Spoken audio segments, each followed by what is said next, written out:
If you are logging into MyTEAM today, this is what matters. Let's dive right into it. We have updates on the Dr. J exchange piece, still grinding that Showdown 10 wins if that's a priority, plus some updates on the other weekly challenges. It's a great day to accomplish some goals in MyTEAM. First off, do your dailies. It's a free 5,000 MT. I've been grinding Showdown all morning, so I haven't had a chance to play single player, but I will be doing that just to make sure I get my free 5,000 MT. It adds up quick, and it's definitely worth it. With that, we do our exhibitions every day. Come in here, knock these out. It is free rewards. Definitely prioritize it. For the weekly challenges, nothing new was dropped today. So definitely a good day to catch up on Porzingis, Fred VanVleet, get the ornament balls with it, plus the reward card. So I definitely think it's worth it. Update on the Dr. J. Many people are thinking we will get more free exchange pieces. So same advice as yesterday. Don't go opening packs looking for exchange pieces. I've heard they're very rare. I've seen people spending millions of MT chasing these things. They're nowhere near the 25 needed for the Galaxy Opal. So definitely don't recommend opening packs. Sit, wait, and if we get more free ones, it's going to be very easy to get the Diamond Dr. J, who looks fun. I've played against him. He looks pretty good. This is going to be unrealistic unless you spend millions of MT and maybe even millions of dollars. So I would just forget this card even exists personally. But this diamond one would be great. We only need one more exchange piece. So crossing our fingers, hoping 2K gives us another free exchange. If not, come in here and just take 2 free flash packs. End of the day, it's kind of a win-win for us. Just ignore this Galaxy Opal. If we get lucky, we will happily take this Diamond Dr. J. And if not, I wouldn't say begrudgingly, but I'll just take my flash packs, open them up with a smile on my face, and go from there. As far as other challenges, like I said, catch up on these spotlights. If you haven't done the wild gems, go ahead and do that. I was able to knock out this flash super quick. Flash players are really, really cheap. That Carrington point guard everyone's talking about, he's a mini Shea. I used him and I got 100 points with him in offline really quick. I didn't think he was necessarily game breaking, but I might actually keep on to him just for salary cap later. He's like 5,000 MT, so might as well pick one of those up. Sell back if you're not going to use them, but flash players are really cheap, so this is super easy to get done. Take your free Hall of Fame badge. They really add up and are definitely worth it. A great day to focus on your season challenges. So if you're trying to get all-star team up, if that's what you want your exchange piece in, or breakout, whatever it might be, today's a great day to lock in and take it out. We do have that win 10 in Showdown, and I know a lot of people are trying to play this, and some have already completed it. Little update, it's not WNBA, so you're guaranteed an NBA player, which does make this definitely more worth it. I still don't recommend dropping your main grind just to try to get 10 wins in Showdown. If you're already playing Showdown, then this is perfect. But if you want to test the waters, this could be a good weekend to do it. I am doing it. I'm making a video about it actually. I'm trying to get the 10 wins with all reward cards from Season 3, so keep an eye out for that video. It's been sweaty out there, I'll be honest. But I'm hoping to get it done. I'm not expecting anything great. I saw between posts on Reddit and some friends telling me what they pulled. I've seen like Wayne Embry's, somebody got Pink Diamond Steph. So it is NBA players. We're not seeing like Wembanyama's coming out of this, or Ron Artest, or some of the more meta Pink Diamonds. But keep your fingers crossed, and it is a fun grind for the weekend. So if you want to do it, definitely more power to you. If it's one you skip, don't feel FOMO on this. It may end up being a card you're not even going to use. And then, 10 wins in Showdown. It is a bit of a grind, but fun nonetheless. That wraps up weekly challenges. Focus on your season challenges. We have plenty of time to get exchange pieces. They are worth it. I've been hooping with that Tom Gugliotta. He's been a big part of my rewards team. So I definitely recommend you go out and get him or Joe Smith or somebody cool from that exchange piece. Something to keep in mind on a day like today is these wild gems. I think it's a great example of the wave of wild gems that we see, and on a Saturday when we have a Showdown challenge and King of the Court is running and we just had Flash, wild gems get forgotten about again. Diamond wild gems are already down. They were up to 30, 35. Now they're floating around 20, 25. If they just peak back up to 30, 35 again. I mean, there's decent profit to be made just by sniping some wild gems today, or should I say bidding on some wild gems today, and they could go up well beyond 36 if we get a new good season 3 wild gem exchange. They've been pretty secretive at these, but something new's coming Tuesday. So my advice today is definitely a great day to be paying attention to the auction house, which will take us right into our auction house discussion, and we will start with wild gems. Let's take a peek at pink diamonds. They are holding pretty steady. That 97 plus exchange pack, people are doing it. A lot of people are doing it, and keep in mind it's just simply taking these pink diamond wild gems out of circulation. So yes, more are coming into circulation, but they might be leaving faster than they're coming in, and I think that's why these prices are starting to, you know, go up even and definitely remain strong. Diamond wild gems, however, they are starting to go down just compared to where they have been in, you know, days past, sneaking around 24, 25 at buy now. I'm winning bids at like 22 to 25 pretty easily. There's one for 20. I'm going to go ahead and grab them. Why not?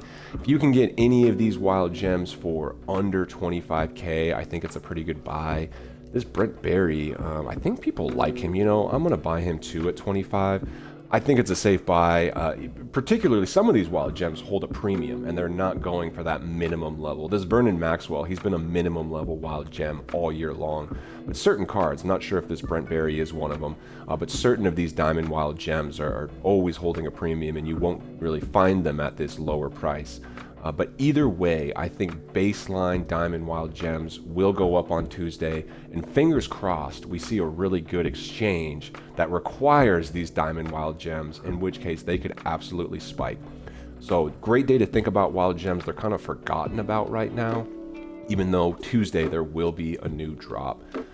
Speaking of new drops, we can check in on this flash drop. It is, you know, it's still doing big things. Looks like Shay's price is getting a bit more reasonable. He'll probably settle closer to that 1 million range here sooner than later. I mean, this price is what Giddy was going for when he just came out. The dust settles, and all of a sudden he's going for around 1 million, depending badges. You could think the same thing with Paolo. I just think he's, you know, so good, and he's 6'10", maybe a bit more unique. There's a few options at point guard that are pretty elite. Small forward, yeah, there's some options there too, but I think both these guys' prices will, you know, be hovering 1 million to 1.5 million here pretty consistently. The pink diamonds are interesting. I thought Josh Smith was going to be, you know, finishing for much higher, more consistently, and yesterday we were on when these first Josh Smiths were, you know, coming to the end of the bid, and they were up around 300-400k. Well, the word got out his jump shot's not good. He's completely, you know, taken a nosedive, and now it looks like he might be finishing for around 100k.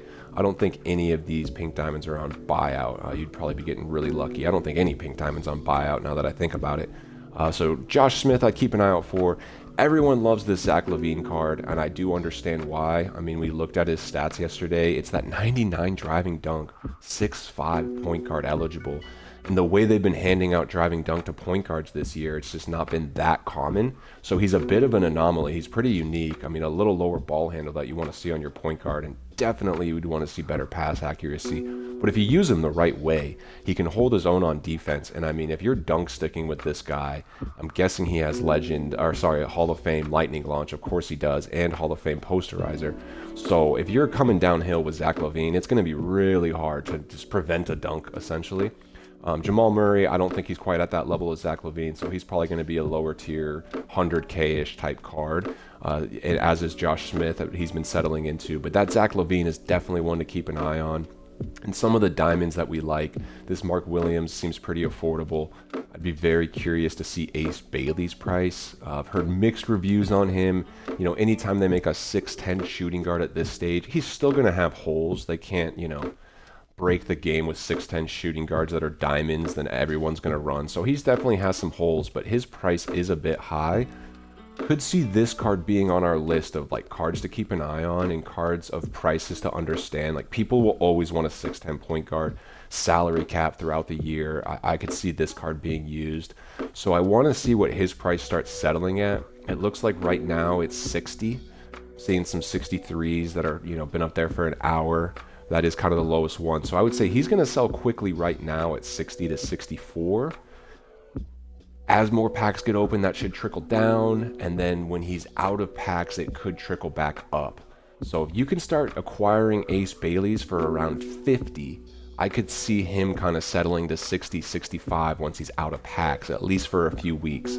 Definitely some potential MT to be made on a card like this. We will keep an eye on him for sure. Market as a whole, it's stabilized a bit. We saw some discounts Thursday, Friday.